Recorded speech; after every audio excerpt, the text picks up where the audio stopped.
En las profundidades de San Cristóbal de las Casas, donde las calles empedradas se estrechan hasta convertirse en pasajes apenas iluminados por faroles oxidados, se encontraba la juguetería de don Basilio Mondragón.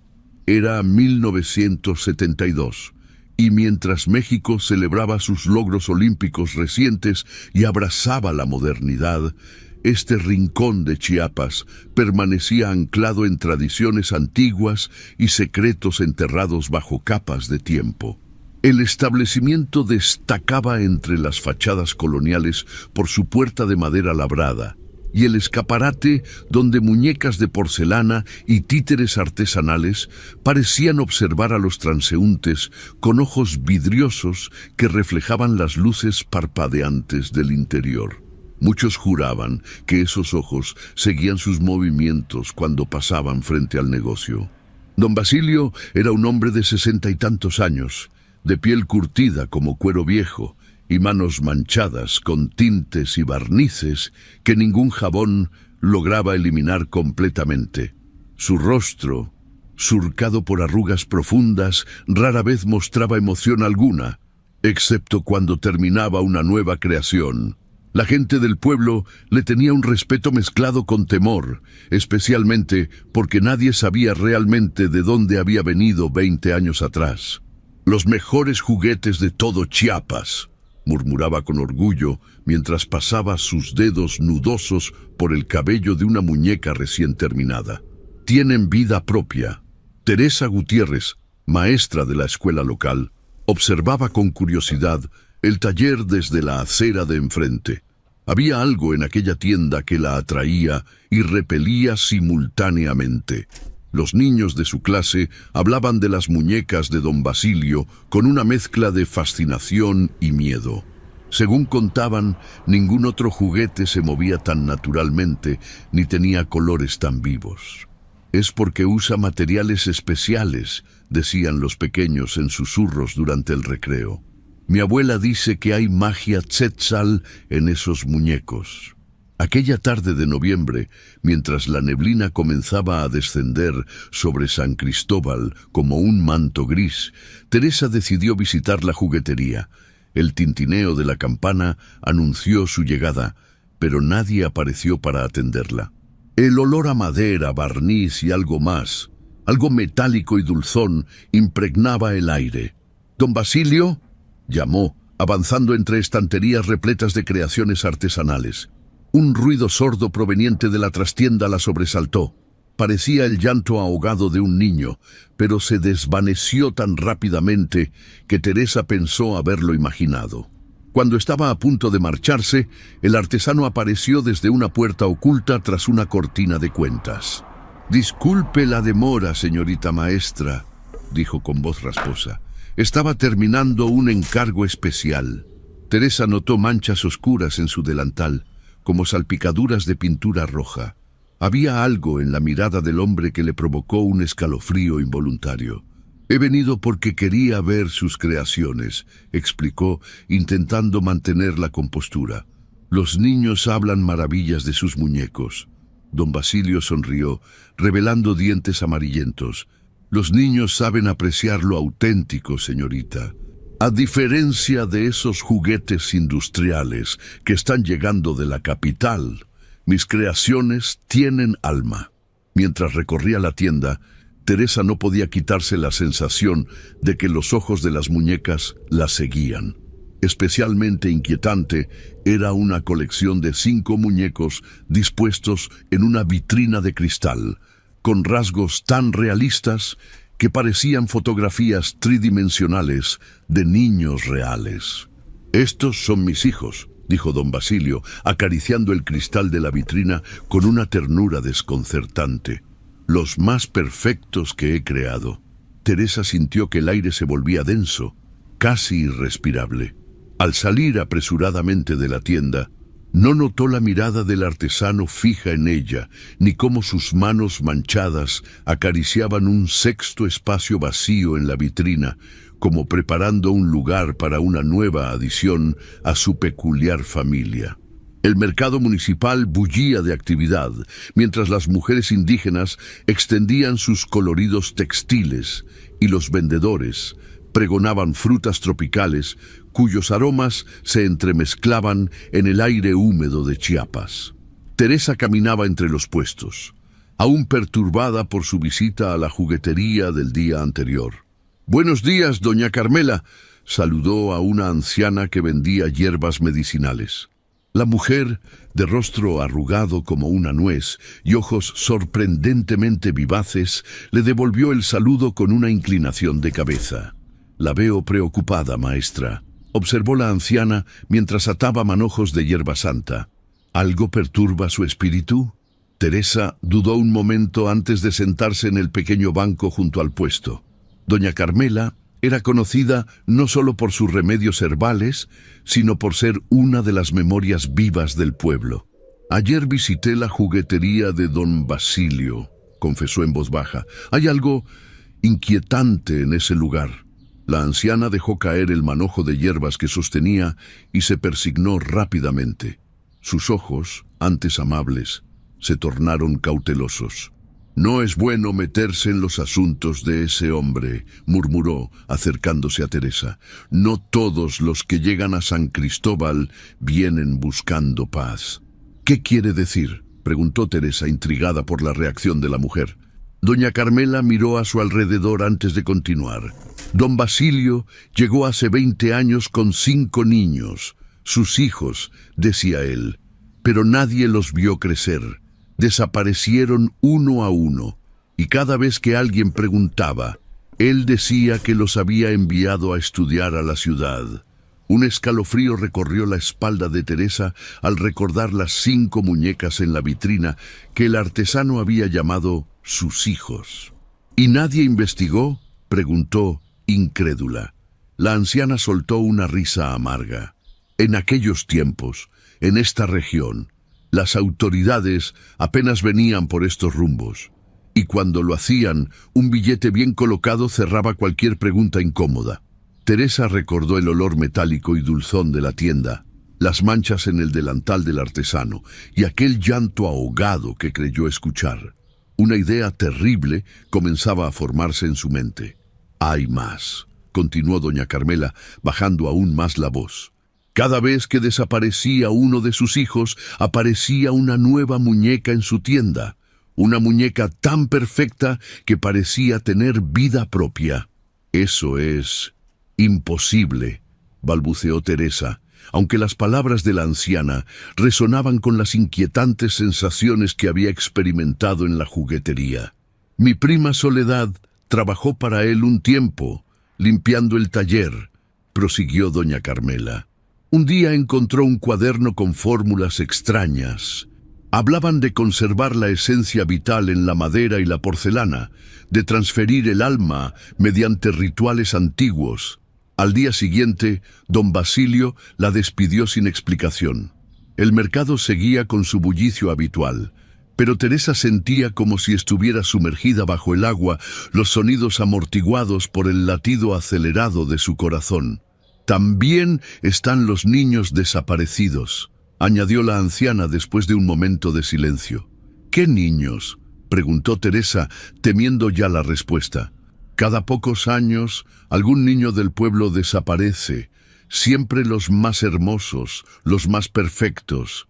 Las autoridades hablan de accidentes en el río o de que se perdieron en la selva, pero siempre, poco después, una nueva creación aparece en el escaparate de don Basilio, una con ojos demasiado vivos».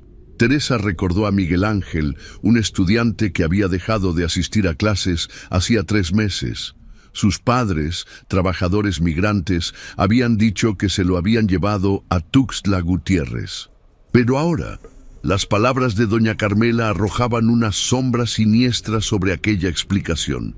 «Nadie hace nada porque todos tienen miedo», concluyó la anciana. «Miedo y vergüenza de haber permitido que esto continuara por tanto tiempo».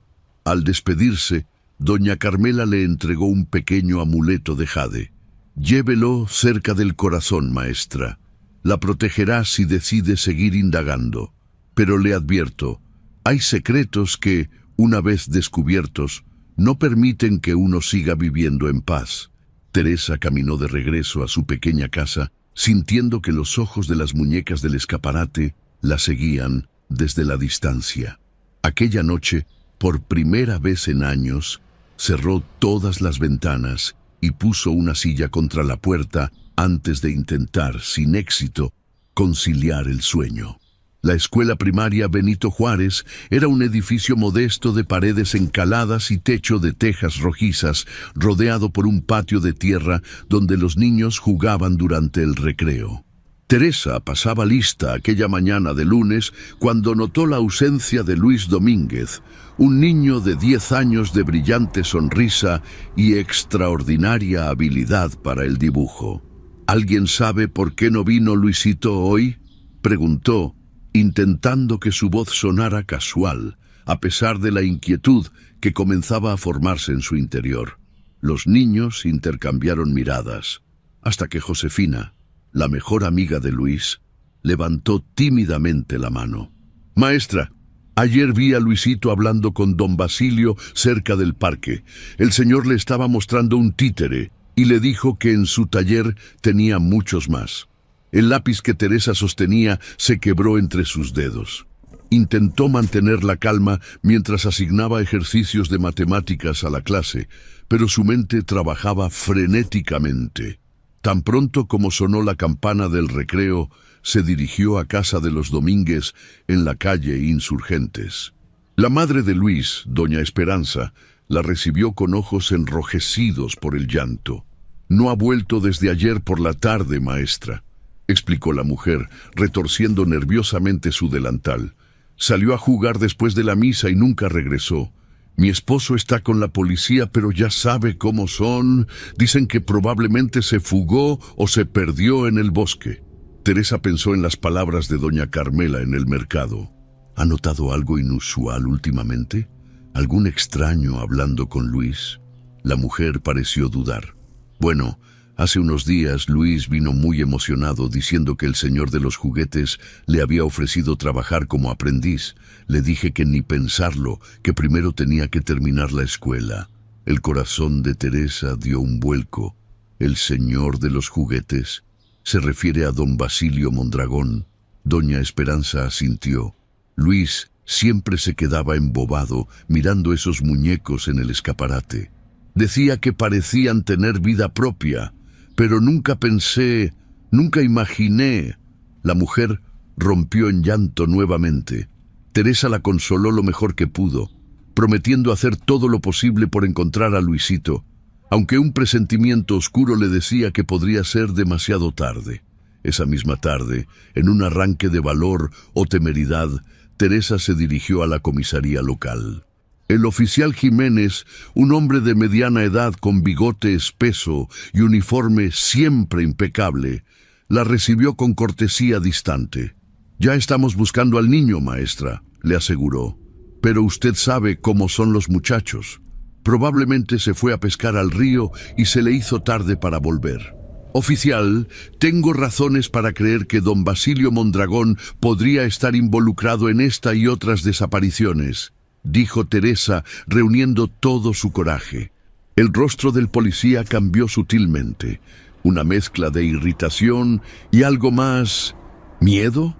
Esas son acusaciones muy serias, señorita Gutiérrez. Don Basilio es un ciudadano respetable que lleva años contribuyendo a la economía local.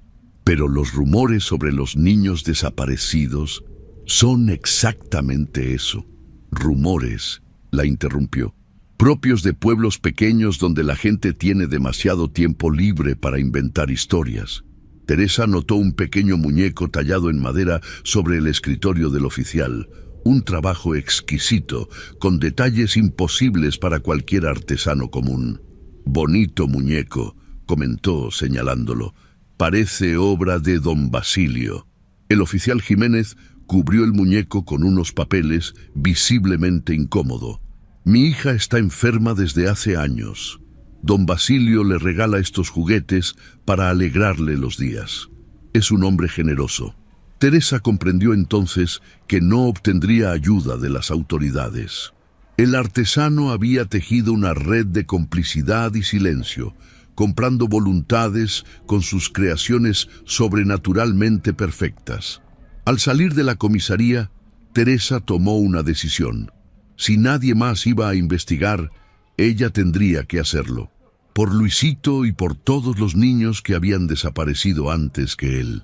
Pasó el resto de la tarde en la biblioteca municipal revisando periódicos viejos. En las páginas amarillentas encontró patrones inquietantes.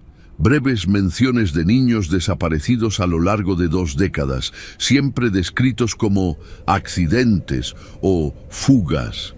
Y siempre, en las semanas siguientes, alguna nota sobre una nueva y asombrosa creación en la juguetería de don Basilio.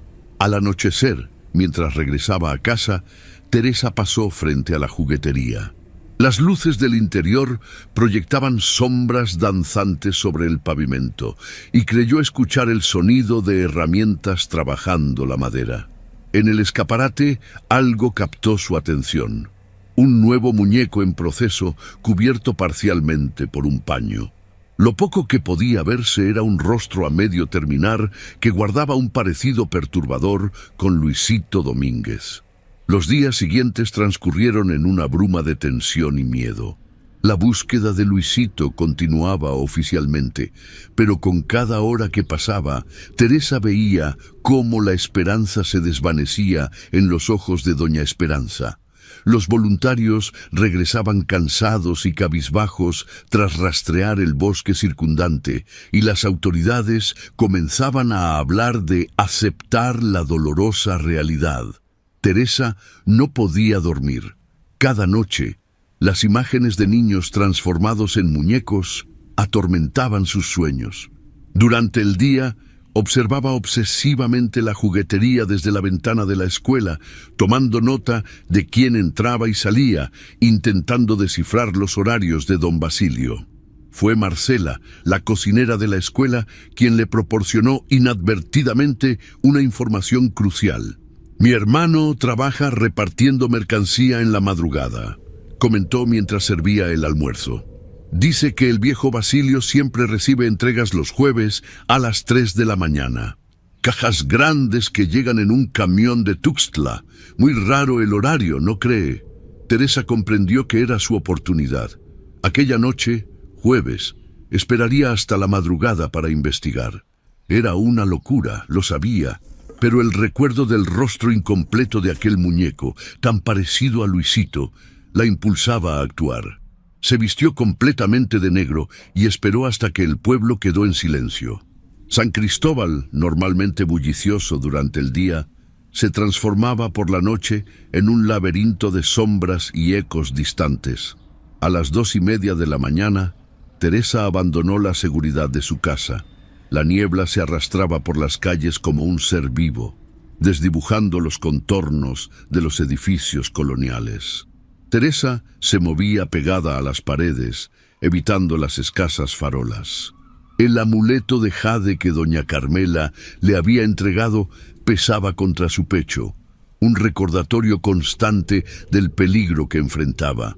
Desde un callejón cercano observó la llegada del camión. Era un vehículo destartalado con las luces delanteras cubiertas parcialmente con papel oscuro. 2 hombres descargaron varias cajas grandes y las llevaron al interior de la juguetería, donde don Basilio los esperaba. La transacción duró apenas 10 minutos. Dinero cambió de manos, palabras breves fueron intercambiadas y el camión se marchó tan sigilosamente como había llegado. Teresa esperó hasta estar segura de que don Basilio había vuelto al interior. Luego, recordando lo que doña Carmela le había contado sobre una entrada trasera que usaba Soledad cuando trabajaba allí, rodeó el edificio hasta encontrar una pequeña puerta de servicio en un callejón lateral. Para su sorpresa, la puerta cedió con facilidad. «Demasiado fácil», pensó. Pero la urgencia por encontrar a Luisito acalló sus instintos de precaución. El interior estaba sumido en penumbras, apenas iluminado por el resplandor mortecino que se filtraba desde el taller principal. Teresa avanzó lentamente, guiándose por la pared. El olor que había percibido durante su visita anterior era mucho más intenso ahora. Madera, barniz y ese aroma metálico que ahora reconocía claramente como sangre. El taller principal estaba ordenado meticulosamente, con herramientas dispuestas en paneles y muñecos en distintas etapas de elaboración colocados sobre mesas de trabajo. Pero lo que buscaba Teresa no estaba allí. Tenía que haber algo más, algún lugar donde don Basilio realizara aquello que los rumores sugerían. Tras varios minutos de búsqueda, descubrió una alfombra ligeramente desplazada bajo un armario pesado. Al moverla, quedó al descubierto una trampilla. El corazón de Teresa latía con tanta fuerza que temía que el sonido la delatara. Con manos temblorosas, levantó la pesada puerta de madera, revelando una escalera que descendía hacia la oscuridad. Un hedor nauseabundo ascendió desde las profundidades. Una mezcla de humedad, químicos y algo orgánico en descomposición. Armándose de valor, Teresa descendió los escalones, iluminando su camino con la pequeña linterna que había traído. Lo que encontró abajo desafió sus peores pesadillas. Era una habitación amplia, con paredes de piedra que rezumaban humedad. Varias mesas quirúrgicas ocupaban el centro del espacio, equipadas con correas de cuero y manchadas con sustancias oscuras. En estanterías metálicas se alineaban frascos de todos los tamaños, conteniendo líquidos de colores diversos y objetos que Teresa no quiso examinar demasiado de cerca. Pero lo más perturbador eran las fotografías que cubrían una de las paredes. Docenas de rostros infantiles sonrientes, y junto a cada fotografía, una muñeca que reproducía con precisión espeluznante esas mismas facciones. Bajo cada par de imágenes, fechas escritas con caligrafía meticulosa. «Sus hijos», murmuró Teresa, recordando la vitrina en la tienda. «Y todos los demás». En una mesa apartada encontró un diario de tapas de cuero gastado. Al abrirlo, descubrió páginas y páginas de anotaciones, fórmulas químicas y lo que parecían ser instrucciones para rituales. «El barniz debe mezclarse con la sangre mientras aún está fresca», leyó, sintiendo náuseas. «La transferencia es más efectiva cuando el sujeto aún respira, pero el dolor excesivo contamina la esencia». Teresa dejó caer el libro horrorizada. No necesitaba leer más para confirmar sus sospechas. Don Basilio no solo asesinaba a los niños, de alguna manera utilizaba elementos de sus cuerpos, su sangre, quizás algo más, para dar a sus creaciones esa cualidad inquietantemente vivaz que todos percibían. Un ruido metálico la sobresaltó. Provenía de lo que parecía ser una pequeña celda en el extremo de la habitación, separada por barrotes oxidados. Teresa dirigió el haz de luz hacia allí y contuvo un grito. Luisito Domínguez yacía sobre un camastro, inconsciente pero respirando. Su rostro, pálido como la cera, presentaba pequeñas incisiones en las mejillas y la frente, como si alguien hubiera estado tomando medidas precisas de sus rasgos. «¿Luisito?», llamó Teresa en un susurro urgente, acercándose a los barrotes. «¿Puedes oírme?». El niño se movió ligeramente, pero no despertó. Teresa buscó frenéticamente algo que pudiera servir para abrir la celda. Una llave, una palanca, cualquier cosa. «Las mejores creaciones requieren tiempo y paciencia», dijo una voz rasposa detrás de ella. «Como usted, señorita maestra». Teresa se giró, paralizada por el terror. En lo alto de la escalera, recortada contra la débil luz que provenía del taller, se erguía la silueta de don Basilio.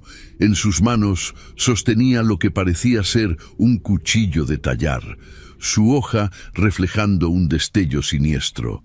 «Ha sido muy persistente», continuó el artesano, descendiendo lentamente los escalones. «Eso me gusta. Las mejores esencias son las que luchan, las que contienen verdadera fuerza vital». Teresa retrocedió hasta chocar con los barrotes de la celda. «Están buscando a Luisito. Si desaparece, La gente hará preguntas. Don Basilio soltó una risa áspera. Como las hicieron con todos los demás, ¿verdad? Este pueblo prefiere no ver, señorita, le resulta más cómodo. A medida que se acercaba, Teresa distinguió mejor su rostro. Los ojos del hombre brillaban con una intensidad febril, y su expresión reflejaba algo que iba más allá de la locura, una convicción absoluta. Mis creaciones son perfectas porque contienen la esencia de la vida misma, explicó con el tono paciente de un maestro. El barniz mezclado con sangre conserva la chispa vital, ¿sabe? Es un conocimiento antiguo que mi padre me transmitió y su padre antes que él, sus propios hijos, murmuró Teresa, recordando las 5 muñecas de la vitrina. Usted los convirtió en muñecos. Una sombra de algo parecido al dolor cruzó el rostro del artesano. Ellos fueron mis primeras obras maestras, un sacrificio necesario para perfeccionar la técnica. Ahora ellos viven para siempre, preservados en su momento de mayor belleza. Teresa comprendió que no había razonamiento posible con aquel hombre. Mientras hablaba para distraerlo, su mano buscó a tientas algo que pudiera usar como arma. Y ahora, continuó don Basilio, tendré 2 nuevas adiciones a mi colección. El niño tiene un rostro perfecto para un querubín, y usted, querida maestra, tiene exactamente la expresión que he buscado durante años para mi dolorosa. Teresa sintió sus dedos cerrarse alrededor de un frasco pesado en la estantería tras ella. Sin pensarlo 2 veces, lo lanzó contra las lámparas de aceite que iluminaban el taller subterráneo. El vidrio se rompió y el líquido inflamable se derramó, prendiendo fuego inmediatamente a los papeles y maderas cercanas. El fuego se extendió con rapidez sorprendente. Don Basilio gritó, dividido entre la urgencia de salvar sus preciosos diarios y la determinación de no dejar escapar a su presa. En ese momento de indecisión, Teresa encontró una pesada llave colgada de un gancho y abrió la celda de Luisito. El niño, semiconsciente, apenas podía mantenerse en pie. Teresa lo alzó en brazos y corrió hacia la escalera, esquivando a don Basilio, que intentaba apagar las llamas que ya consumían sus documentos. «¡No escaparán!», aulló el artesano, abandonando su lucha contra el fuego para lanzarse en persecución. «¡Son míos! ¡Forman parte de mi legado!». Teresa subió los escalones tan rápido como pudo con el peso del niño.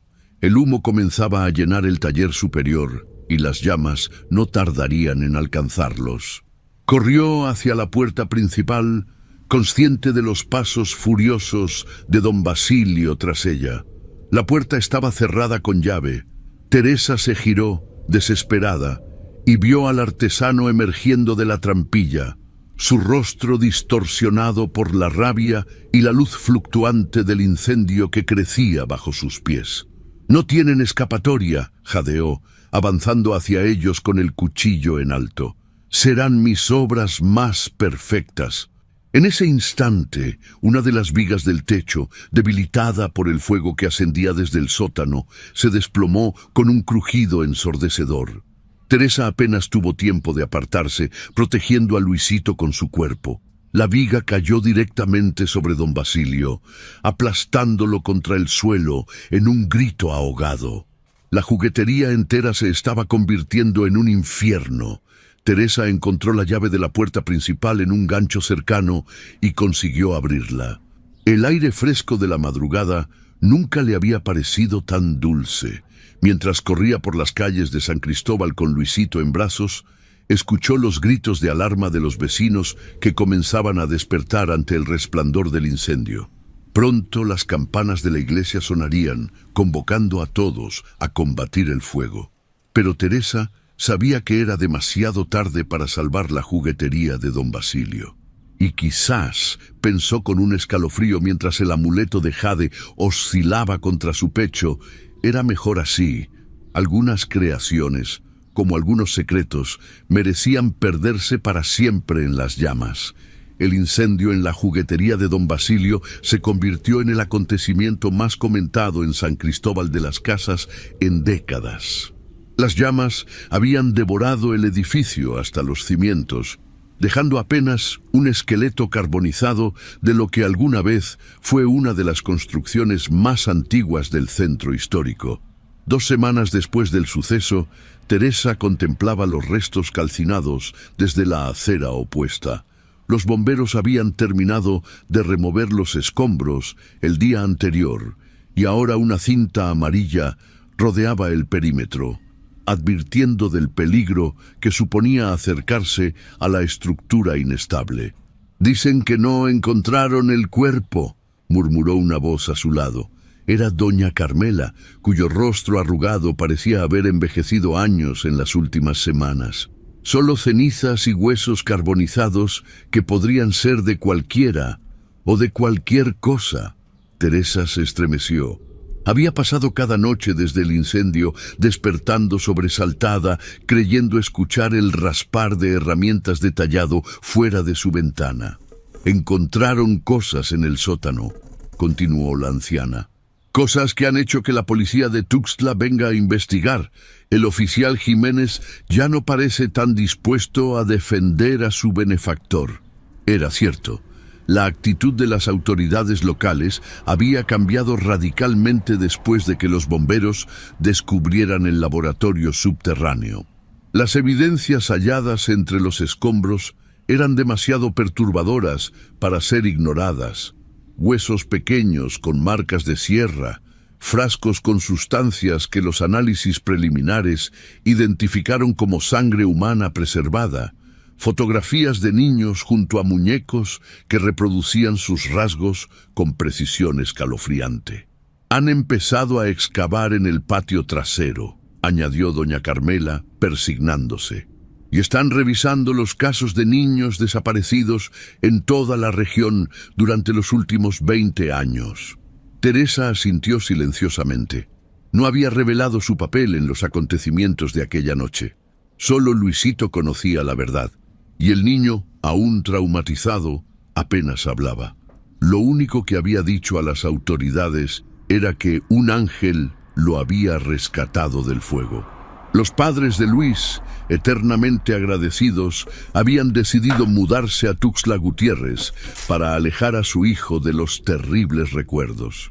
Antes de partir, doña Esperanza había abrazado a Teresa con lágrimas en los ojos, murmurando: «Gracias por no rendirse cuando todos lo hicimos». «¿Ha visto los muñecos que salvaron del incendio?», preguntó doña Carmela, interrumpiendo sus pensamientos. «Los tienen en la comisaría como evidencia». Teresa negó con la cabeza. No quería volver a ver esas creaciones, especialmente las 5 que don Basilio había llamado sus hijos. «Deberían quemarlos todos», dijo con más vehemencia de la que pretendía. «No son simples juguetes». La anciana la miró con ojos penetrantes. «El fuego purifica, maestra, pero algunas cosas son difíciles de destruir completamente». Aquella tarde, al regresar a la escuela después de las clases, Teresa encontró un pequeño paquete sobre su escritorio. No tenía remitente ni nota alguna. Al abrirlo con manos temblorosas, descubrió una muñeca de porcelana de unos 20 centímetros. Su rostro, de rasgos delicados y sonrisa enigmática, guardaba un parecido inquietante con el suyo propio. El barniz que cubría la muñeca tenía un brillo rojizo bajo cierta luz, y sus ojos, de un realismo perturbador, parecían seguir cada movimiento de Teresa por la habitación. Con un grito ahogado, Teresa arrojó la muñeca a la estufa de leña que calentaba el aula en los fríos días de noviembre. La porcelana crujió con el calor, y por un instante le pareció escuchar un gemido casi humano emergiendo de las llamas. Esa noche, mientras cerraba con llave todas las puertas y ventanas de su casa, Teresa no podía dejar de pensar en las palabras de doña Carmela. Algunas cosas son difíciles de destruir completamente, y en algún lugar entre las sombras de San Cristóbal, quizás unos dedos manchados de barniz y sangre seguían trabajando, dando forma a nuevas creaciones que nunca deberían existir. La investigación oficial sobre don Basilio Mondragón y su macabra juguetería se extendió durante meses. Policías de la capital y hasta agentes federales invadieron el tranquilo San Cristóbal, removiendo cada piedra y desenterrando horrores que el pueblo había preferido ignorar durante décadas. 17 casos confirmados, le informó el teniente Rodrigo Vega a Teresa una tarde lluviosa de febrero. El oficial, enviado desde Ciudad de México, se había convertido en una presencia constante en el pueblo. Era un hombre meticuloso y obstinado que se negaba a dejar cabos sueltos. Y sospechamos de al menos 10 más que no podremos probar nunca. Estaban sentados en la pequeña cafetería frente a la plaza central, donde el vapor de los cafés empañaba las ventanas, creando un ambiente íntimo que contrastaba con la naturaleza sombría de su conversación. ¿Y los muñecos?, preguntó Teresa, incapaz de evitar un escalofrío. ¿Qué harán con ellos? El teniente se pasó una mano por el rostro cansado. Están en custodia como evidencia. Después, no lo sé. Algunos de los familiares de las víctimas quieren reclamarlos. Creen que de alguna manera contienen algo de sus hijos perdidos. Teresa cerró los ojos intentando bloquear las imágenes que acudían a su mente.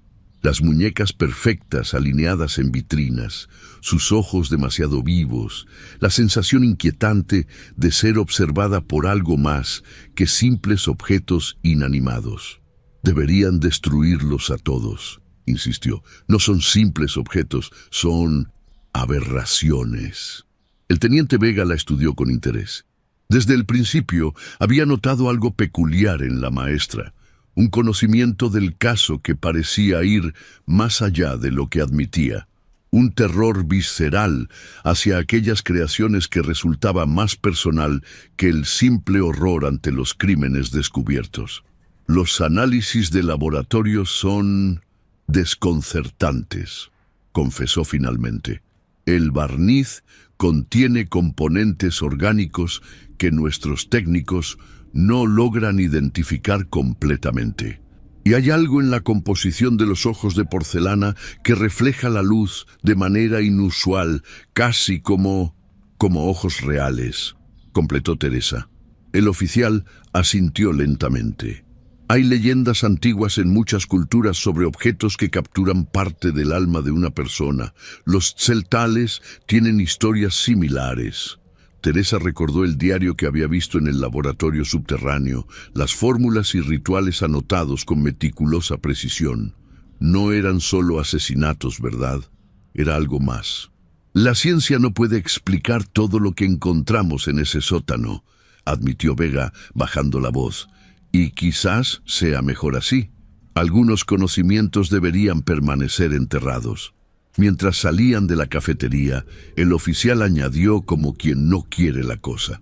Por cierto, hemos estado investigando el pasado de Mondragón. Parece que no era la primera generación de su familia dedicada a esta práctica. Teresa se detuvo en seco. ¿Qué quiere decir? Encontramos documentos que sugieren que su padre y el padre de su padre también eran fabricantes de muñecos. Siempre en lugares remotos, siempre seguidos por desapariciones misteriosas. La tradición familiar parece remontarse al menos a mediados del siglo XIX. Un escalofrío recorrió la espalda de Teresa. ¿Y tenía aprendices? ¿Alguien a quien pudiera haber transmitido sus conocimientos? El teniente la miró con curiosidad renovada. Es curioso que pregunte eso. Hace 3 días, un hombre vino a la comisaría preguntando si podía reclamar algunas herramientas personales de Mondragón. Dijo ser su sobrino, recién llegado de Oaxaca. No pudimos verificar su identidad y lo mandamos de vuelta, pero Teresa sintió que el suelo se tambaleaba bajo sus pies. ¿Cómo era? Cuarentón, delgado, manos manchadas de lo que parecía ser tinte o barniz. Tenía algo inquietante en la mirada, como si estuviera evaluando constantemente a las personas. Esa noche, Teresa no pudo dormir. Las palabras del teniente resonaban en su mente junto con un pensamiento perturbador. El legado de don Basilio no había terminado con su muerte. A la mañana siguiente, mientras caminaba hacia la escuela, notó un pequeño local que estaba siendo renovado en una calleja lateral, no lejos de donde había estado la juguetería de don Basilio. Un hombre de espaldas colocaba un letrero sobre la puerta. Al pasar junto a él, Teresa alcanzó a leer «Restauración de antigüedades, especialidad en muñecas de colección». El hombre se giró y sus miradas se cruzaron por un instante.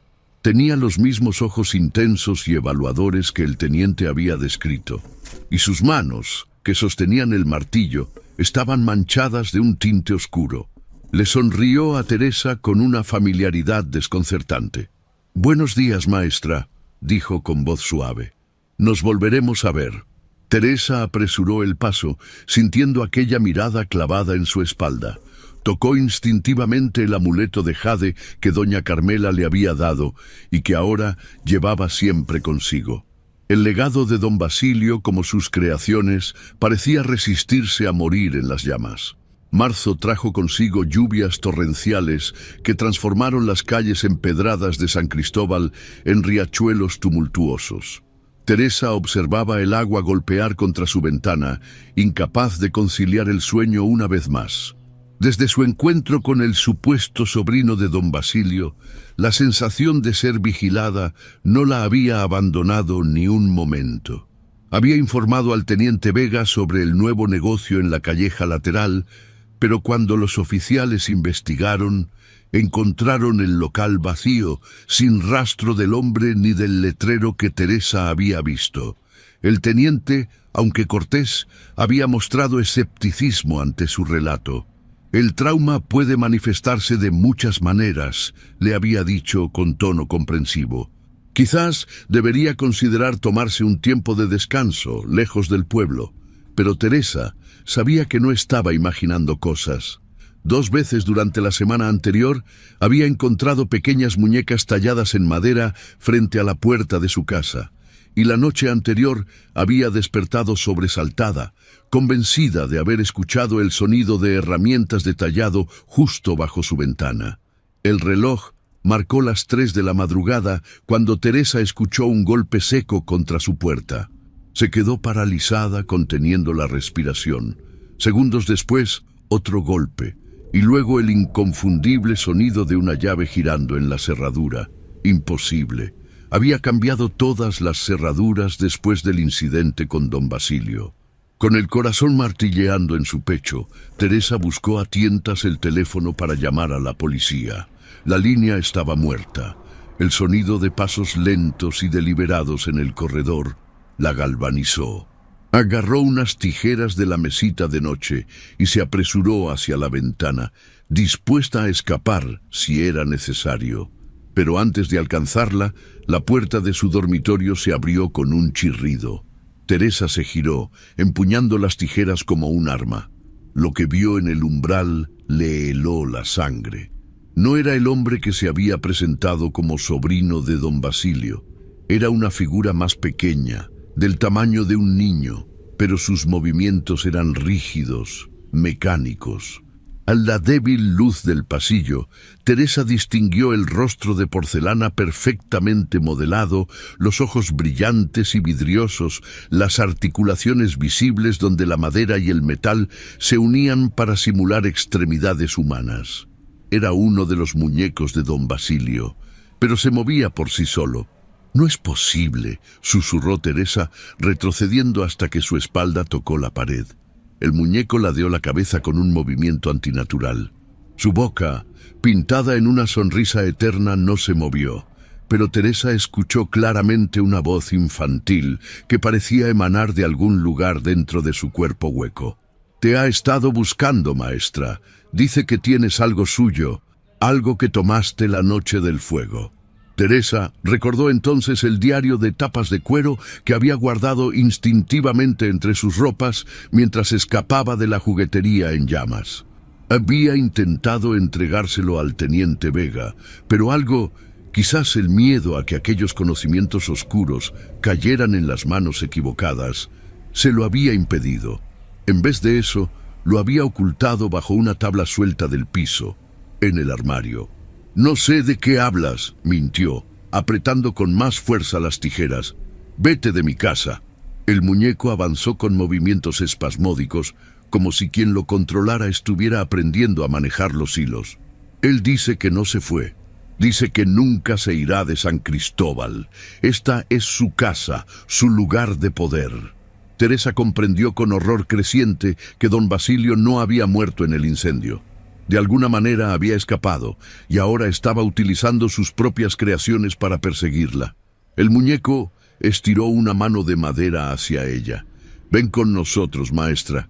Hay un lugar para ti en la familia. Tu rostro sería una adición perfecta a la colección». Teresa recordó la muñeca con su propio rostro que había encontrado en la escuela y había arrojado al fuego. No era una amenaza, era una promesa. Con un grito de horror y furia, Teresa se lanzó hacia adelante, clavando las tijeras en el ojo de porcelana del muñeco. El cristal se rompió con un sonido agudo y un líquido oscuro y viscoso, demasiado parecido a la sangre para el gusto de Teresa, comenzó a manar de la cuenca ahora vacía. El muñeco se tambaleó, pero no cayó. Su única mano seguía extendida hacia ella, y la voz infantil continuó emergiendo de su interior, ahora distorsionada como un disco rayado. «Nunca estarás a salvo. Los niños vendrán por ti. Sus esencias viven en la madera y la porcelana, atrapadas para siempre. Y tienen hambre, maestra, tanta hambre». Teresa arrancó las tijeras del rostro destrozado del muñeco y las clavó repetidamente en su torso, buscando desesperadamente detener aquella voz. Fragmentos de porcelana y astillas de madera volaron por la habitación hasta que finalmente la figura inanimada se desplomó en el suelo con un ruido hueco. Temblando incontrolablemente, Teresa encendió todas las luces de la casa y revisó cada rincón, temiendo encontrar más de aquellas abominaciones. No había nada, pero la sensación de presencia maligna persistía en el aire, casi tangible. Al amanecer, después de una noche en vela, Teresa tomó una decisión. Desenterró el diario de don Basilio de su escondite y lo envolvió cuidadosamente. Luego empacó lo esencial en una pequeña maleta. No podía quedarse en San Cristóbal ni un día más. Antes de partir, visitó a doña Carmela para despedirse y entregarle el amuleto de jade. «Lo necesitará más que yo ahora», dijo la anciana, negándose a tomarlo. «¿A dónde va? Los espíritus malignos la seguirán. El jade la ha protegido hasta ahora. No se separe de él». «¿Cómo sabe que me voy?», preguntó Teresa sorprendida. La anciana sonrió con tristeza. «Los rumores vuelan en este pueblo, y anoche muchos escucharon gritos en su casa». Teresa se estremeció. «Tengo que irme. Él sigue vivo, doña Carmela, y me está buscando». «Don Basilio está muerto», afirmó la anciana con certeza. Encontraron suficientes restos en las cenizas para confirmarlo, pero su legado, eso es otra cosa. ¿Qué quiere decir? Algunas maldiciones son como enfermedades, maestra. Se transmiten de maestro a aprendiz, de padre a hijo, de tío a sobrino. El conocimiento oscuro de don Basilio no murió con él.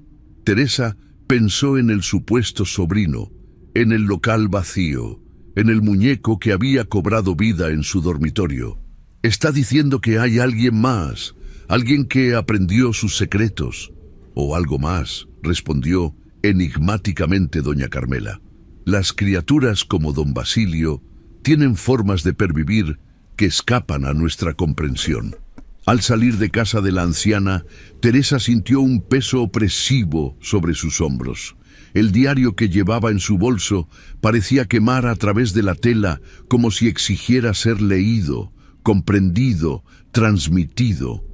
Por un instante de locura consideró abrirlo, estudiar sus secretos, comprender cómo don Basilio había logrado transferir esencias de seres vivos a sus creaciones. El conocimiento era poder, después de todo, poder para defenderse. Pero entonces recordó los ojos sin vida de los muñecos, el horror en el rostro de Luisito cuando lo encontró en aquella celda, y los 17 casos confirmados de niños que nunca volvieron a casa. No, algunos conocimientos debían morir.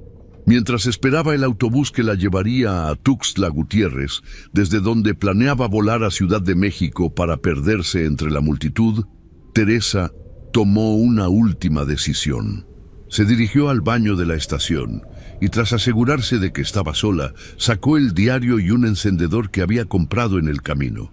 Página por página, fue quemando el macabro legado de don Basilio Mondragón, observando cómo las llamas devoraban fórmulas, rituales y secretos que ningún ser humano debería conocer.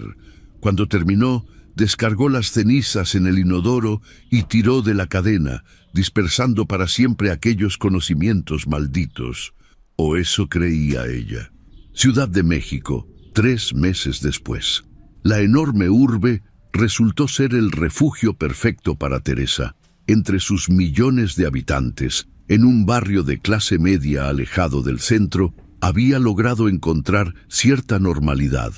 Enseñaba español en una pequeña academia privada, vivía en un apartamento modesto pero seguro, y poco a poco las pesadillas sobre muñecos que cobraban vida en medio de la noche comenzaban a espaciarse. Aquella tarde de junio, Teresa regresaba de hacer la compra cuando notó un pequeño paquete frente a la puerta de su apartamento. No tenía remitente, ni sellos postales, ni indicación alguna de cómo había llegado allí. Con el corazón acelerado, Teresa lo recogió y entró rápidamente, cerrando la puerta con llave tras de sí. Durante varios minutos, contempló el paquete sobre la mesa de la cocina, temiendo abrirlo. Finalmente, armándose de valor, desgarró el papel marrón que lo envolvía. Dentro encontró una pequeña caja de madera tallada con intrincados diseños que le resultaban dolorosamente familiares, el mismo estilo que había visto en las creaciones de don Basilio. Con dedos temblorosos, abrió la caja. En su interior había una muñeca en miniatura, no más grande que su dedo meñique. Su rostro, perfectamente esculpido, era el de Luisito Domínguez. Junto a la muñeca, un trozo de papel con una única línea escrita en una caligrafía elegante y anticuada. Los secretos nunca mueren, solo cambian de manos. Teresa dejó caer la caja como si quemara y retrocedió hasta chocar contra la pared. Después de todo lo que había hecho, después de huir hasta el otro extremo del país, el horror la había encontrado nuevamente. Mientras contemplaba con horror la diminuta muñeca, su teléfono sonó, sobresaltándola. Era un número desconocido con el prefijo de Chiapas. Dudó, pero finalmente respondió. «¿Teresa? Soy el teniente Vega. Lamento molestarla después de tanto tiempo, pero ha sucedido algo que creo que debería saber». La voz del oficial sonaba tensa, casi asustada, algo impropio de aquel hombre normalmente templado. «Encontraron a Luisito Domínguez», continuó el teniente. «Hace 3 días en un callejón de Tuxtla Gutiérrez». Teresa sintió que el suelo se desvanecía bajo sus pies. «Está muerto, sí, pero eso no es lo peor». Hizo una pausa como si le costara continuar. Lo encontraron parcialmente transformado. Su piel parecía estar convirtiéndose en porcelana. Sus articulaciones mostraban signos de haber sido modificadas quirúrgicamente para asemejarse a las de un muñeco articulado. La habitación comenzó a girar alrededor de Teresa. La muñeca en miniatura sobre la mesa parecía observarla con sus diminutos ojos de cristal, burlándose de su horror. «Y hay más», prosiguió el teniente. «Todos los muñecos que teníamos en custodia como evidencia han desaparecido de la comisaría, sin signos de robo, sin testigos, simplemente se esfumaron. Y desde entonces han comenzado a aparecer casos similares al de Luisito en toda la región». Teresa recordó las palabras del muñeco que había invadido su casa aquella noche lluviosa. «Él dice que no se fue, Dice que nunca se irá de San Cristóbal. Esta es su casa, su lugar de poder. No es él, susurró Teresa más para sí misma que para el teniente. No es don Basilio quien está haciendo esto. ¿Qué quiere decir? Teresa observó la muñeca en miniatura pensando en los secretos que había intentado destruir, en el diario cuyas páginas había quemado y esparcido sus cenizas. Sus creaciones, respondió finalmente. De alguna manera, sus creaciones han cobrado vida propia, y ahora están continuando su trabajo. El silencio al otro lado de la línea se prolongó tanto que Teresa pensó que la llamada se había cortado. Teniente Vega, ¿sigue ahí? Sí, respondió él con voz alterada. Es solo que encontramos algo en la autopsia de Luisito. Bajo su piel, donde comenzaba la transformación a porcelana, había pequeñas astillas de madera. Madera que, según los análisis, proviene de los mismos árboles que don Basilio utilizaba para sus creaciones. «Oh, como una infección», murmuró Teresa, recordando pasajes del diario que había leído antes de destruirlo. Don Basilio había escrito algo sobre semillas de transformación que podían implantarse en seres vivos para iniciar el proceso de conversión. «Teresa», la voz del teniente se volvió urgente. «Necesito que me diga todo lo que sabe, todo lo que vio esa noche en la juguetería. No estamos enfrentando a un simple asesino o a un lunático. Esto es algo más». Teresa miró nuevamente la muñeca en miniatura sobre la mesa. De alguna manera, sabía que no importaba cuán lejos huyera esta vez, el horror la encontraría de nuevo. El legado de don Basilio la había marcado, convirtiéndola en parte de su macabra historia. «Voy a regresar a San Cristóbal», dijo finalmente. «Lo que está sucediendo no se detendrá hasta que enfrentemos su origen». «Es peligroso», advirtió el teniente. «Ya no se trata de un hombre, es algo que no comprendemos completamente. Precisamente por eso debo volver, porque creo que yo sí lo comprendo». Teresa pensó en el amuleto de jade que doña Carmela le había dado y que aún llevaba consigo, y porque creo que soy la única que puede detenerlo. Al colgar, Teresa contempló la muñeca en miniatura con determinación renovada. La tomó con firmeza y la arrojó a la basura. Esta vez no huiría. Esta vez enfrentaría el legado de don Basilio y pondría fin a su influencia de una vez por todas. Pero mientras empacaba para su regreso a Chiapas, no notó cómo la pequeña muñeca se arrastraba fuera del cubo de basura y trepaba sigilosamente hasta su maleta abierta, ocultándose entre su ropa. El autobús avanzaba lentamente por la sinuosa carretera que ascendía hacia San Cristóbal de las Casas, atravesando la niebla espesa que parecía querer impedir el regreso de Teresa a aquel lugar cargado de recuerdos aterradores. Desde la ventanilla observaba cómo el paisaje iba transformándose. Los valles cálidos daban paso a bosques de pinos envueltos en bruma, señalando la proximidad de su destino.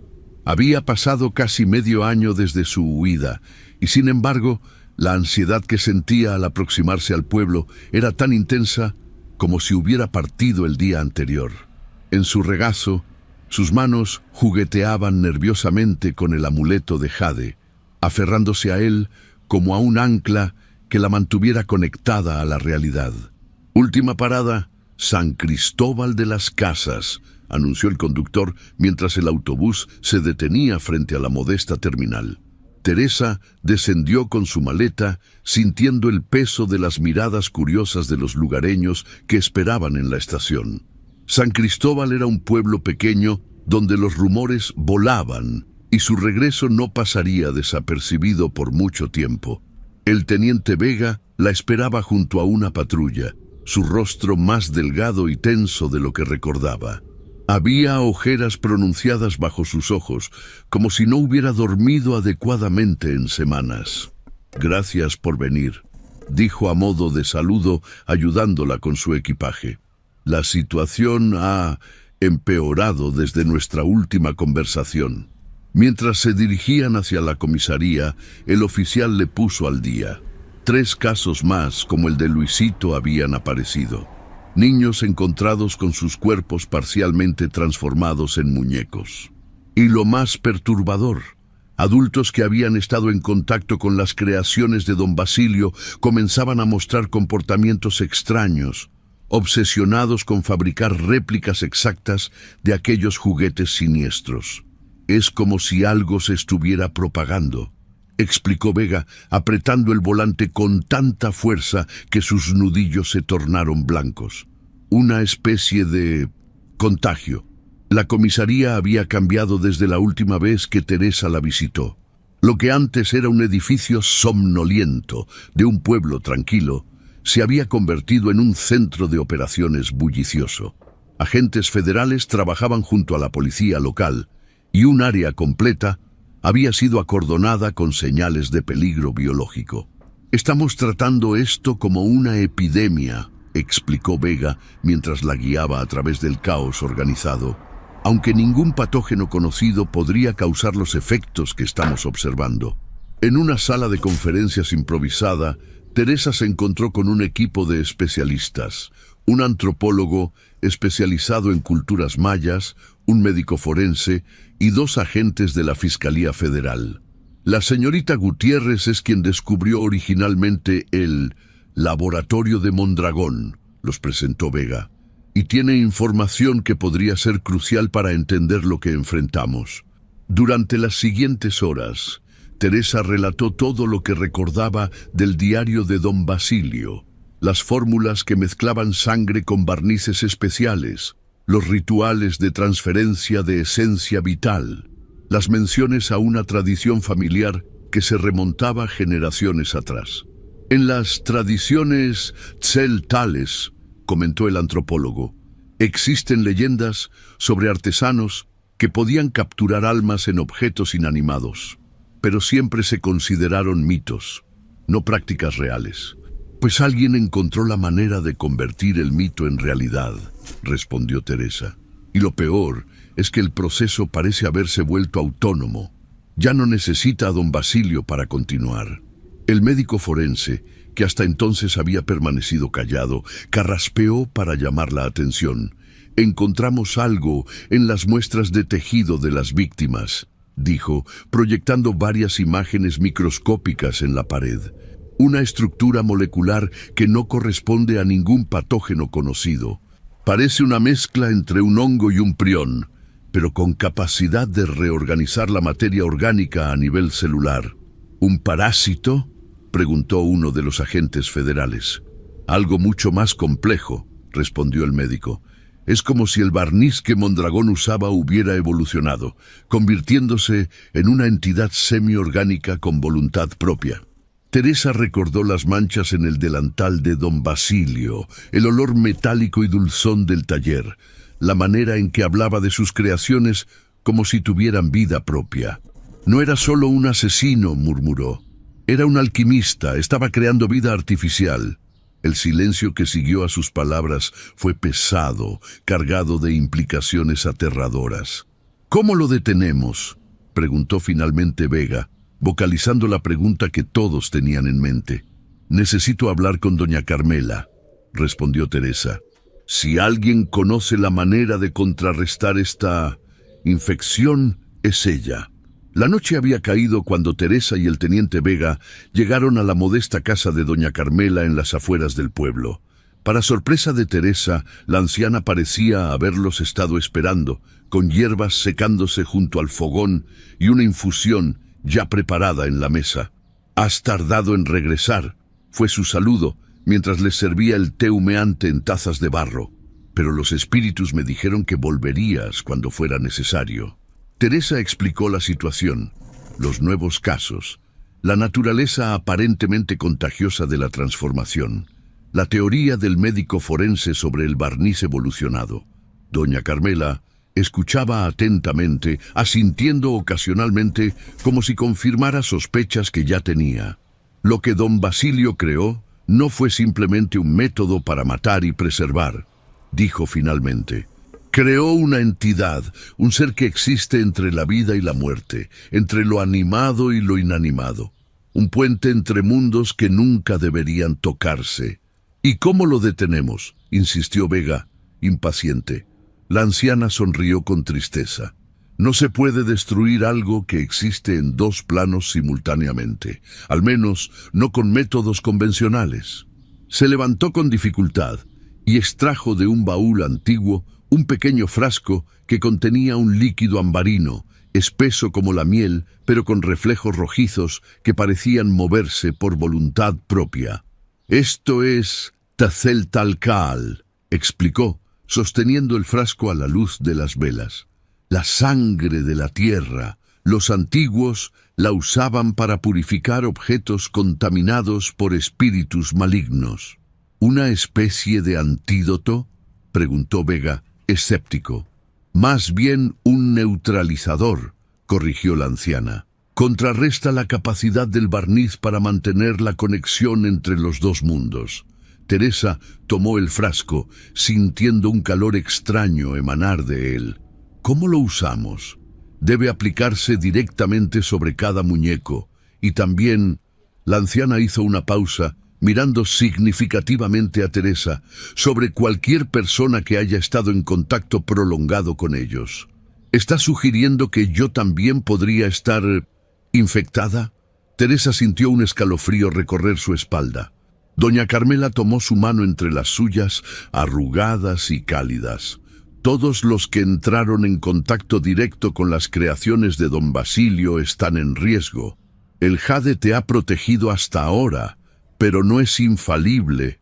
Antes de marcharse, la anciana le entregó a Teresa un pequeño cuaderno de cuero desgastado. «Este es el conocimiento de mis ancestros sobre cómo combatir la magia negra de los artesanos de almas. Lo que don Basilio hacía no es nuevo. Ha existido en secreto durante siglos, y siempre ha habido guardianes para contrarrestarlo». De regreso a la comisaría, Teresa estudió el cuaderno con creciente preocupación. Los rituales descritos eran complejos y requerían ingredientes específicos, muchos de los cuales serían difíciles de conseguir. Pero lo que más la inquietaba era la descripción del origen del mal que enfrentaban. «Según esto», explicó al teniente, «lo que don Basilio creó se llama Casomal, un espíritu hambriento que se alimenta de esencias humanas. Una vez que comienza a reproducirse, solo se detiene cuando ha consumido a todos los huéspedes disponibles o cuando es neutralizado ritualmente. Reproducirse, como un virus, más como un parásito inteligente. Utiliza los muñecos como vectores para transmitirse y luego transforma gradualmente a sus huéspedes humanos en nuevos vectores». Vega se pasó una mano por el rostro cansado. «Por eso los niños están convirtiéndose en muñecos y los adultos en fabricantes obsesivos de juguetes». Teresa asintió sombríamente. «Es un ciclo de perpetuación y, según doña Carmela, si no lo detenemos pronto, podría extenderse mucho más allá de San Cristóbal». Aquella noche, mientras preparaban el operativo para localizar y neutralizar todos los muñecos relacionados con don Basilio, Teresa regresó a su antigua casa, ahora cubierta de polvo tras meses de abandono. Necesitaba descansar antes de la operación del día siguiente, aunque dudaba que pudiera conciliar el sueño. Mientras deshacía su maleta, algo se movió entre su ropa. Con horror, descubrió la pequeña muñeca en miniatura con el rostro de Luisito, la misma que había arrojado a la basura en Ciudad de México. Sus diminutos ojos de cristal brillaban en la penumbra, con una luz que no provenía de ninguna fuente natural. Teresa intentó agarrarla, pero la muñeca se escabulló con movimientos sorprendentemente ágiles. Corrió hacia la puerta, donde se detuvo un momento, como si quisiera asegurarse de que Teresa la seguía. «¿Qué quieres de mí?», preguntó Teresa, sabiendo que era una locura hablar con un objeto inanimado. Para su sorpresa, la muñeca hizo un gesto que podía interpretarse como una invitación a seguirla. Contra todo instinto de autopreservación, Teresa decidió hacerlo. Si esta criatura era parte del fenómeno que intentaban combatir, seguirla podría llevarla a su fuente. La noche de San Cristóbal era fría y neblinosa. La muñeca avanzaba por calles cada vez más estrechas y oscuras, alejándose del centro hasta llegar a un área semiabandonada donde antiguas casonas coloniales se desmoronaban lentamente. Finalmente, se detuvo frente a un edificio cuya fachada mostraba signos de una reciente renovación, en marcado contraste con el deterioro circundante. Teresa reconoció el lugar. Era el local que había visto ocupar al supuesto sobrino de don Basilio meses atrás, el mismo que la policía había encontrado vacío. Ahora, sin embargo, una luz mortecina se filtraba a través de las cortinas cerradas, y el sonido inconfundible de herramientas trabajando la madera resonaba en el silencio nocturno. La pequeña muñeca se deslizó bajo la puerta. Teresa dudó un momento, pero comprendió que había llegado demasiado lejos para retroceder. Sacó su teléfono para llamar al teniente Vega, pero no había señal. Estaba sola. Con el frasco de Tzeltalcaal firmemente agarrado en una mano y el amuleto de jade en la otra, Teresa forzó la cerradura utilizando las técnicas que había aprendido durante sus investigaciones sobre la juguetería de don Basilio. El interior era una réplica casi exacta del taller original. Estanterías llenas de muñecos en distintas etapas de finalización, herramientas dispuestas meticulosamente, el olor penetrante a barniz y ese otro aroma inconfundible, metálico y dulzón. Pero no había nadie trabajando en las mesas. Las herramientas se movían solas, tallando, lijando, barnizando. Los pinceles flotaban en el aire, aplicando pintura con precisión sobrenatural. Y los muñecos, docenas de ellos, giraban sus cabezas al unísono para mirar a Teresa cuando entró. «Te estábamos esperando», dijo una voz que parecía provenir de todos los muñecos simultáneamente y de ninguno en particular. «Eres la última pieza que necesitamos». Teresa retrocedió hacia la puerta, pero ésta se cerró de golpe tras ella. Los muñecos comenzaron a descender de las estanterías y a aproximarse con sus movimientos rígidos, pero inexorables. «Don Basilio está muerto», dijo Teresa, intentando ganar tiempo mientras desenroscaba el frasco de Tzeltalcaal. «¿Quién está controlando todo esto ahora?» Una risa infantil, distorsionada como si proviniera de una grabación dañada, resonó en la habitación. «Don Basilio nunca fue más que un instrumento, igual que todos los demás artesanos de su linaje», respondió la voz colectiva. «El verdadero maestro siempre ha sido el Casomal, el espíritu que habita entre la madera y la carne, entre la vida y la simulación de la vida». Los muñecos estaban cada vez más cerca, formando un círculo que se estrechaba gradualmente alrededor de Teresa. Durante siglos hemos crecido lentamente, alimentándonos de las esencias que cada artesano nos proporcionaba. Pero ahora, finalmente, hemos alcanzado la masa crítica necesaria para existir por nuestra cuenta. Teresa comprendió entonces la verdadera naturaleza del horror que enfrentaban. No era un simple asesino utilizando conocimientos prohibidos. Era una entidad antigua que había estado manipulando a generaciones de artesanos para sus propios fines. «¿Y qué quieres de mí?», preguntó, aunque temía conocer la respuesta. «Tu resistencia te hace especial», respondió la voz. «Doña Carmela te dio protección, pero no suficiente. Ahora serás el recipiente perfecto para nuestra conciencia unificada. A través de ti nos expandiremos más allá de este pequeño pueblo». Los muñecos se lanzaron sobre ella simultáneamente. Teresa apenas tuvo tiempo de arrojar el contenido del frasco en un amplio arco frente a ella. El líquido ambarino brilló al contacto con el aire, transformándose en una neblina dorada que envolvió a los muñecos más cercanos. Un chillido sobrenatural, como el de madera astillándose y cristal rompiéndose, llenó la habitación, mientras los muñecos afectados comenzaban a desintegrarse, reduciéndose a polvo en cuestión de segundos. Pero había docenas más, y el frasco estaba casi vacío. Teresa sabía que no sería suficiente. En un rincón de la habitación notó algo que había pasado por alto. Una trampilla similar a la que había encontrado en el taller de don Basilio. Si este lugar era realmente una réplica, entonces quizás abajo... Teresa corrió hacia la trampilla, esquivando a los muñecos que intentaban interceptarla. La abrió de un tirón y, tal como esperaba, encontró una escalera que descendía hacia la oscuridad. Sin dudarlo, se lanzó hacia las profundidades, cerrando la trampilla tras de sí. El laboratorio subterráneo era efectivamente una copia del original, pero con una diferencia crucial. En el centro de la habitación, suspendido en un tanque de cristal lleno de un líquido rojizo, flotaba lo que parecía ser un corazón humano. Pero en lugar de músculo, estaba compuesto por una mezcla de madera y algo orgánico que pulsaba rítmicamente, bombeando el líquido a través de tubos que se extendían hacia el techo. «El núcleo», susurró Teresa, reconociendo instintivamente lo que estaba viendo. «El origen del casomal, su manifestación física en nuestro mundo». El cuaderno de doña Carmela había mencionado algo así. Un ancla que mantenía al espíritu vinculado al plano material. Si pudiera destruirlo... Los golpes en la trampilla se intensificaron. No tendría mucho tiempo antes de que los muñecos consiguieran entrar. Teresa miró frenéticamente a su alrededor, buscando algo que pudiera usar.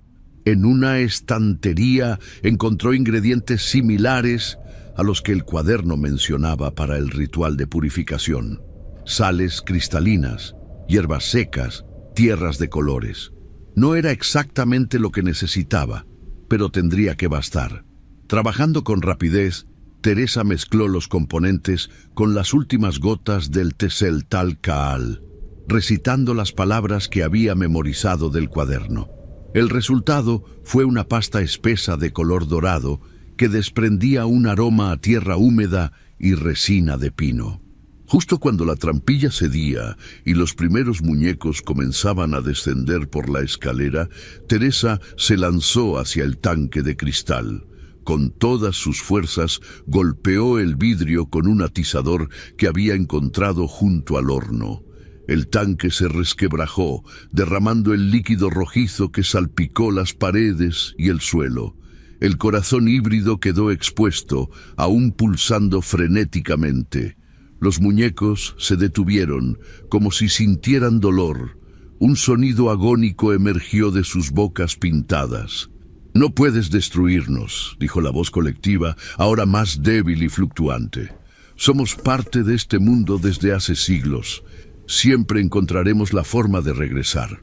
«Tal vez», respondió Teresa, aplicando la pasta dorada directamente sobre el corazón pulsante, «pero no será hoy ni en este lugar». Al contacto con la mezcla, el corazón comenzó a deshacerse, la madera separándose del tejido orgánico mientras ambos se reducían a cenizas. Un grito sobrenatural llenó la habitación, emanando de decenas de gargantas de porcelana simultáneamente. Los muñecos se desplomaron, convertidos en objetos inanimados una vez más. Teresa observó cómo el corazón terminaba de desintegrarse, sintiendo una mezcla de alivio y aprehensión. Había detenido al casomal, al menos temporalmente, pero las últimas palabras de la entidad resonaban en su mente. Siempre encontraremos la forma de regresar. Sabía que esto no había terminado. El cuaderno de doña Carmela sugería que el casomal era solo una manifestación de algo más antiguo y extendido, una entidad que existía en múltiples lugares bajo diferentes nombres y formas. Esta batalla estaba ganada, pero la guerra continuaría, quizás durante generaciones, y Teresa había asumido involuntariamente el papel de guardiana, un rol que ahora comprendía que no podría abandonar fácilmente. Mientras las sirenas de la policía se acercaban, alguien había notado finalmente la actividad sospechosa en el edificio abandonado. Teresa se prometió a sí misma que aprendería todo lo que pudiera de doña Carmela. Perfeccionaría el conocimiento para contrarrestar a esta entidad y se aseguraría de transmitirlo a otros cuando llegara el momento. Porque el mal que don Basilio había canalizado no era único ni temporal. Era parte de una oscuridad antigua que siempre acechaba en los márgenes de la realidad, esperando a que alguien le abriera una puerta. Y ahora, Teresa sería parte de la línea de defensa que mantendría esa puerta cerrada. El sol se elevaba sobre San Cristóbal de las Casas, bañando con su luz dorada las calles empedradas y los techos de tejas rojizas. En el parque central, niños jugaban bajo la vigilancia de madres y abuelas que conversaban tranquilamente en los bancos. La vida había vuelto a la normalidad, o al menos a una apariencia de normalidad. Habían pasado 6 meses desde la noche en que Teresa destruyó el núcleo del Casomal. Los muñecos habían sido incinerados, el laboratorio sellado con cemento y los afectados por la extraña enfermedad habían comenzado a recuperarse lentamente. La historia oficial, elaborada cuidadosamente por las autoridades, hablaba de un brote de envenenamiento por un hongo raro que afectaba el sistema nervioso, causando alucinaciones y comportamiento obsesivo. La verdad completa permanecía oculta, conocida solo por un pequeño círculo: el teniente Vega, algunos agentes federales, doña Carmela y, por supuesto, Teresa. ¿Estás segura de esto?, preguntó Vega mientras ayudaba a Teresa a cargar cajas en su automóvil. La maestra había decidido quedarse en San Cristóbal, pero se mudaba a una pequeña casa en las afueras junto a la de doña Carmela. «Completamente», respondió, acomodando cuidadosamente un baúl que contenía libros antiguos y cuadernos llenos de anotaciones. Alguien tiene que continuar el trabajo. Los últimos meses habían transformado a Teresa. Las canas prematuras que ahora surcaban su cabello negro eran el signo más visible, pero el cambio más profundo estaba en sus ojos. La mirada de alguien que había contemplado el abismo y había regresado con un propósito inquebrantable. Doña Carmela la esperaba en la entrada de la nueva casa, apoyada en un bastón tallado con símbolos antiguos.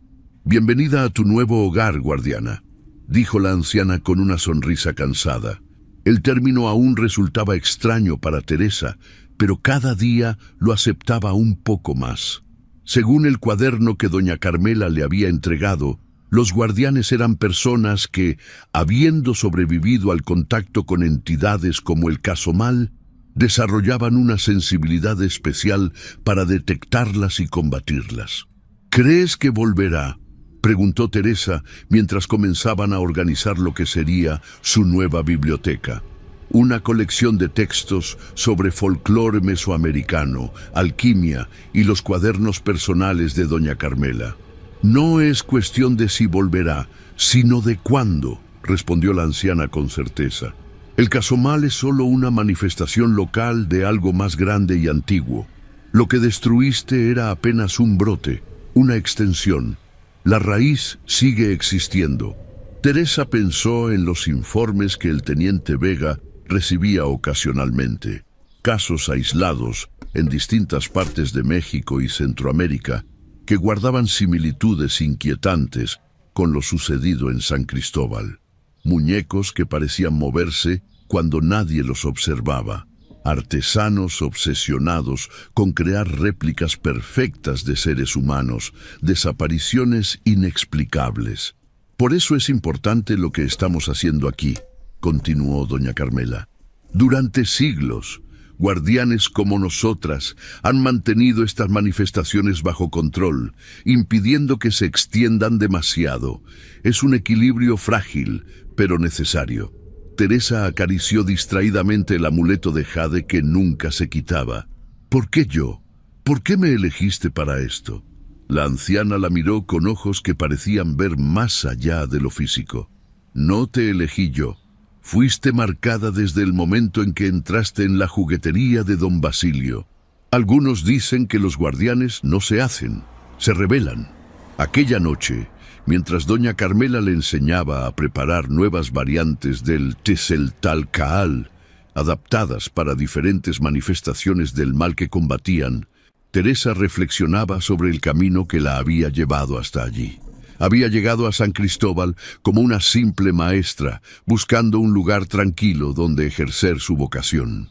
Ahora se había convertido en parte de una tradición oculta que se remontaba siglos atrás, una línea de defensa contra horrores que la mayoría de la gente ni siquiera podía imaginar.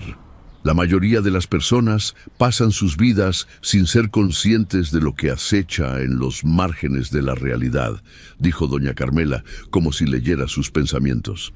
Y es mejor así. Nuestro trabajo es asegurarnos de que puedan mantener esa inocencia.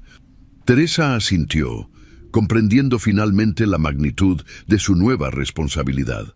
No se trataba solo de San Cristóbal o de los muñecos de don Basilio. Era una batalla constante y silenciosa para mantener la oscuridad a raya, para que el resto del mundo pudiera vivir en la luz. Semanas más tarde, Teresa recibió una llamada del teniente Vega. Su voz sonaba tensa, urgente.